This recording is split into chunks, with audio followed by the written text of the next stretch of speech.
olùdíje sí ipò ọ̀nàrẹ́bù ilé-ìgbìmọ̀ aṣojú-ṣòfin ti ìpínlẹ̀ Ọ̀ṣun láti lọ rèé ṣojú Ìrẹ́pọ̀dùn Òròlú ọ̀nàrẹ́bù Ọláyíwọlá Jamiu ṣe àbẹ̀wò sí ààfin Olúfọ̀n ti ìlú Ifọ̀n àti Ẹlẹ́rìn ti ìlú Ẹ̀rìn-Ọ̀ṣun lójúnà àti lè gba ìwúre àti láti fi tó àwọn orí adé náà létí lórí èròǹgbà rẹ̀.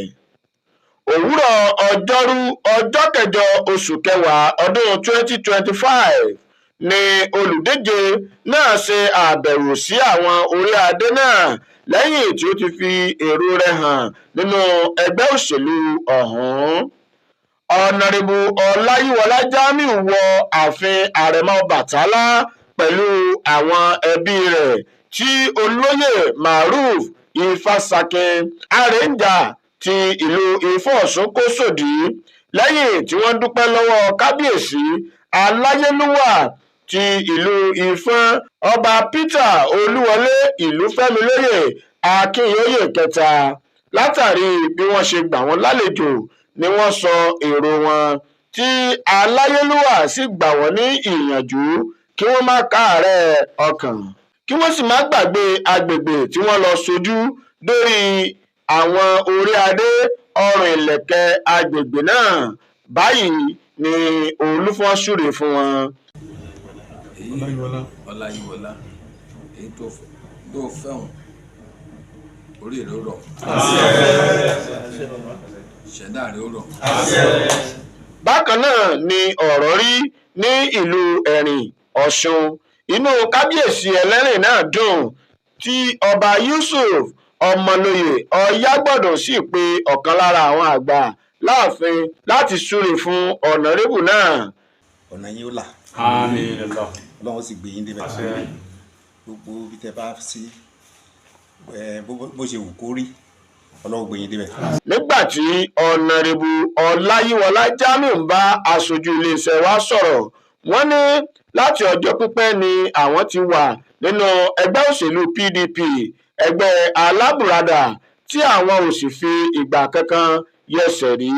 Wọ́n tẹ̀síwájú wípé àwọn ti dun ipò ọ̀nàrẹ́bù yìí rí ní ọdún 2015 tí àwọn àgbà ẹgbẹ́ sì rọ àwọn ní ìgbà náà.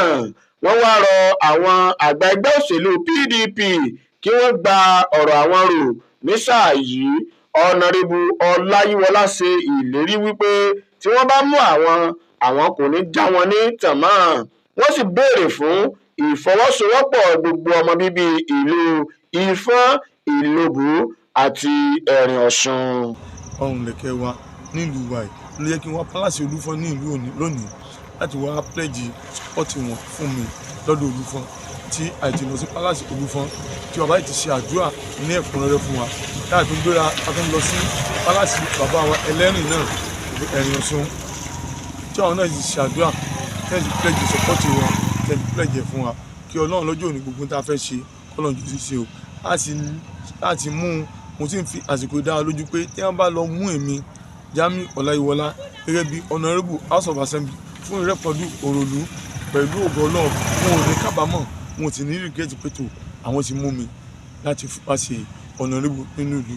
A ṣe bẹ̀bẹ̀ yàtọ̀ sí bẹ́ẹ̀ bẹ́ẹ̀ a dára lè tó dáa gẹ́gẹ́ bí pé tó àti lọ káàkiri àti ríwá àti rẹ́yìn. Wọ́n fẹ́ kí gbogbo ọmọ ìlú Ifọ̀n, Ìlobù, Ẹ̀rìn kẹ́ẹ̀fì àtìlẹ́yìn kẹ́ẹ̀fì hàn sí mi nípa pé tó kẹ́ẹ̀ gbé mi kalẹ̀ fún primary kájọ ṣe kájọ jẹ kọ́lọ́n dúró tó gbowó wa kọ́lọ́n mọ́dà wà láàmú. Yóò wù mí kí ẹ tì mí lẹ́yìn Ifọ̀n, Ẹ̀rìn, Ìlobù ẹ di ìgbò fún mi fún èmi Jamiu Ọláyíwọlá lábẹ́ ọ̀bẹ́rẹ́là ẹgbẹ́ PDP. Inú mi ó dùn ẹ bá lè ṣe ilé fún mi. Ọlọ́run wa kọ̀ọ̀kan wa PDP power.